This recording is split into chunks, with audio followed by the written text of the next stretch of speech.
Hi everybody, Andrew Smith here from We Speak Business. And in this short video, I'm going to share with you my business conversation pyramid. And this is essentially my system that I give to my students to help them have better conversations in English at work and to make small talk more effectively. And I shared this video because I know that a lot of people, a lot of business English learners, do not really tend to understand what small talk is, why it's important, and why we need to learn how to have a conversation and keep a conversation going in English. And the reason for it is because, firstly, native English speakers are very sociable people, right?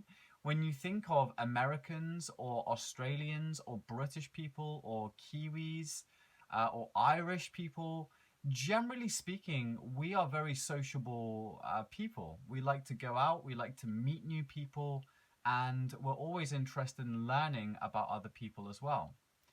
But the second reason why it's important is because when you are working in international business, one of the key things you need to do is build relationships. If you want to succeed in international business and you want to really progress in your career, we need to take advantage of all of these relationships that we can build with possible people. And to do that, we need to know how to have and keep a good conversation going in English at work. So that's why I thought it would be a really great idea to share this pyramid, this system with you, just to make it a whole lot easier. And you can see here on the wall that we have three main parts of our system or our pyramid. And the first part we have is at the very top here, active listening. Now, I'm not going to go into too much depth as to what active listening really is, but basically, active listening is when we are really paying full attention to what the other person is saying. We might also ask clarifying questions to check for information or to check for details and understanding. But active listening is when we are concentrated fully on the speaker or the other person, and we are trying our best to intake and interpret all of that new information that we are receiving.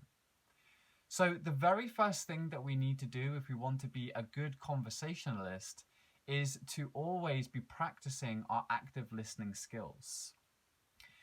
Now, after we have listened to the other person speak, or after we have listened to their question, we will go to the second part, which is to respond or acknowledge their statement or their question.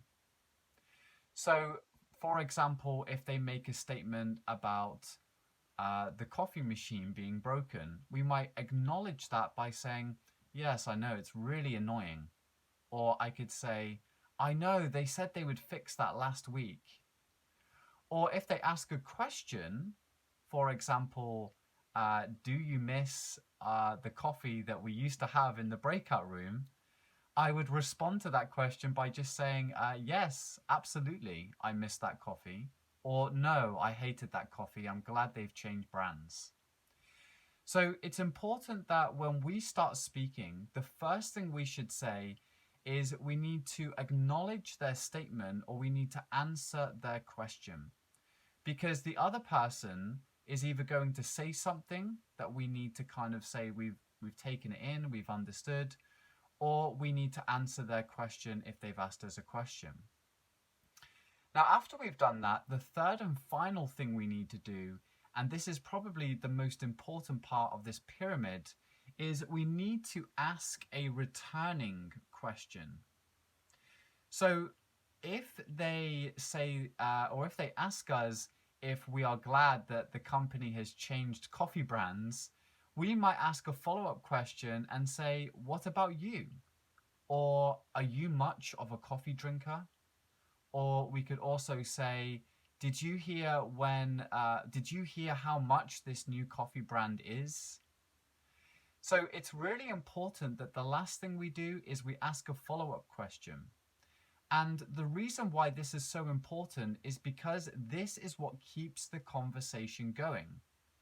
Because once we ask the returning question, we go right back up to number 1 again. They start speaking and we are practicing our active listening again. Then they will make a statement and we will acknowledge that statement, and then we will ask a returning question. Or they will ask us a question, we answer that question, and then we ask a returning question ourselves.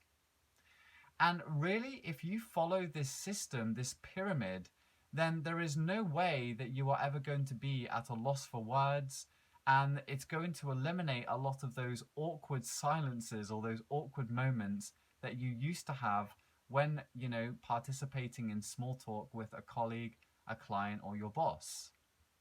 So that really is it. Those are the 3 main things that you need to remember if you want to improve and enhance your business conversation skills. Practice your active listening. Ask lots of questions to check for information and understanding. Then respond to their statement or acknowledge their statement or answer their question. And then finally, ask a returning question to keep the conversation moving forward. And that's basically it. That is my system to have better and more productive conversations at work in English. And if you like today's video, then what I want you to do is I want you to go down to the comment section below and write what some of the biggest problems you are facing right now in English or in business English. Because my future videos are going to be tailored to the content that you really want to see and that you really need. So thank you for watching. That's all for this video. I hope you found it useful, and I will see you in the next one.